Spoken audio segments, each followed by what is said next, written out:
हम तुम्हारे साथ हैं।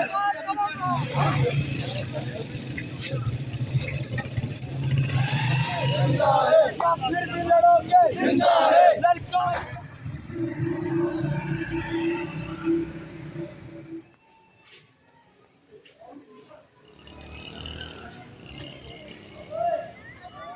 रात गए तक हमारी हुकूमती जो कमेटी है 3 वज़रा पे मुश्तमिल, उनके साथ रात 2 बजे तक हमारे मुज़ाकरात जारी रहे और हमारा उसी बात पे डेडलॉक है कि कानूनी तौर पे भी आपके पास इख्तियार मौजूद है इस आर्डीनेंस को वापस लेने का।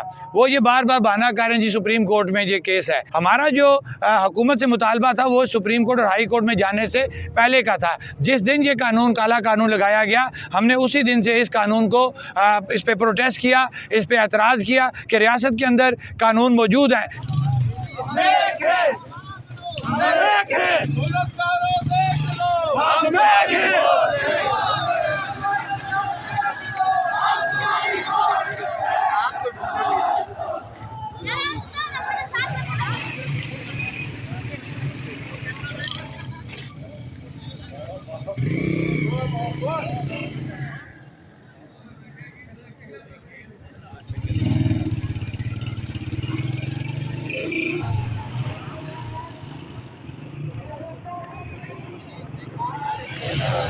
जान दो जी।